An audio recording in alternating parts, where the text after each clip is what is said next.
just because somebody lives out in rural America doesn't mean every time that they are the stereotype of what you see in either mainstream media or what people tell you. Most of the time, I've never had a flat tire and somebody not stop and help me. You know? I've never had an issue and somebody not try to come and help me. Now, am I saying that there's not people sitting in the coffee shops going, look at them? Yeah. Of course they are. But people talk about straight people. Yeah, well, yeah, gossip is gossip. Gossip is gossip.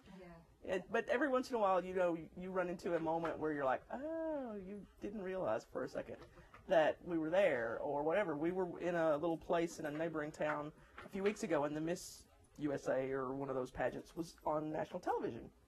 And a local girl was there, was in it from that town, so they had it on the TV in the bar instead of the ball game that night.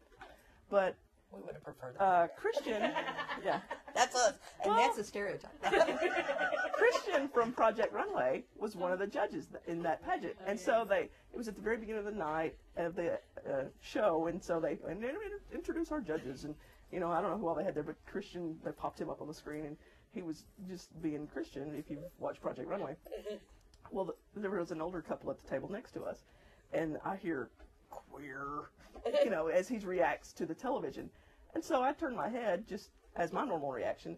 And his wife or date or whoever he was with that night was like, you know, and she turned around just to look, and we happened to catch our eyes, and it was like, I apologize for him. But it was a moment, you know, she realized that we were there and didn't, I mean, she wasn't throwing words around or anything, but he was reacting to something he saw on screen. Would he have said that if he'd realized we were sitting there? Would she have said that? You know, I don't know. But she reacted and put the damper on his conversation when she realized. To be acknowledged. Yeah. And it is one. I think if you're dealing in a more urban environment, you have a bigger audience. And maybe I'm wrong here, but if you're in a rural community, if you can change one person's behavior or one person's, you're not going to change everybody's mind. I mean, No. It's not going to happen. A lot of it's faith-based. Yes, and we do deal with it. A lot of faith-based stuff. But with that said, if you can get one person to act kindly, now, does that mean that that they change their whole mind about homosexuals? The answer is no. But then again, maybe some of them do a little bit, and maybe that's the one thing. You know, in our community, I think we put a human face on a label, and it's somebody they see at a ball game, or at Walmart, or at McDonald's, or a restaurant, or, you know, wherever. In their community, we run into each other. And we're just people shopping or eating out, and there's nothing atrocious or see odd. her, where's Trace? When people see me, where's Steph? No. Well, I do consider, and this goes back to meeting people one-on-one and changing minds individually. You know, we're not having a... changed your mind about rural Americans? Yeah. Hell no. Yes and no. Yeah, because I get it. Yeah. But yeah, so you have any, like, I kind of knew it already, but now it just sort of solidified it. Yeah. So. But back to the pioneer thing, in some ways, yes, because there are women we work with who, if they had known a lesbian before, they weren't sure, you know, and now they're sure. And we go eat lunch together. And would they have done that with a lesbian before? They don't no, see we're us as people. lesbians. We're the other people in the office. You know, you don't go to your community club or your church and go, well, there's a straight person. Yeah. You know, I really feel good about that we're just seen as people. They know. Yeah. Well, some ask, some don't. It's like you said, you know, you've had younger people come up to you Yeah. and say, what do you do? How do you deal with this? What are the issues? And we have one organization somebody had to do that locally, first. and we send them to them, but we also try to be accessible. And we're not the first, but we're probably the more accessible.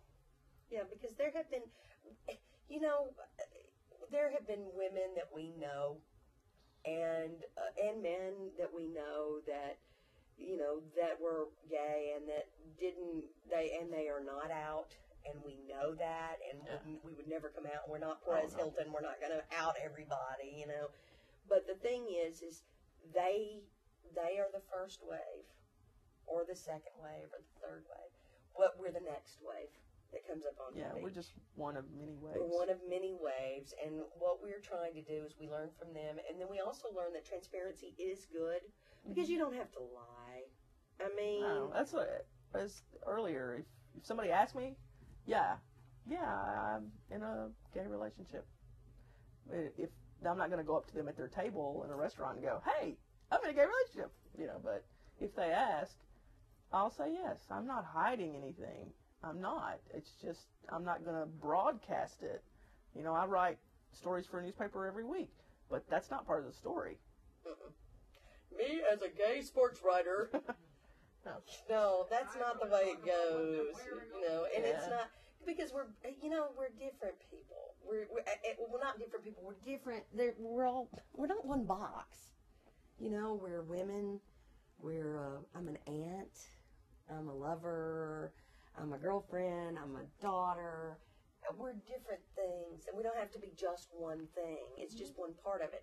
Now, because of the way we're discriminated against nationally, more so than we've experienced locally, Yes. we have to occasionally come out and say, we're going to talk about this because it needs to be talked about. And there's no shame in being who you are. No, it's just part of me. It's part I'm of who right-handed, we are. I'm gay. Yeah, absolutely. But it's nice to be just recognized as a person. And I think rural America gets a hard knock because we have lived through Matthew Shepard. And we do live through, we lived through hate crimes like crazy. And I'm not saying we hadn't been victimized by some of them. But on the other hand, it's one day at a time.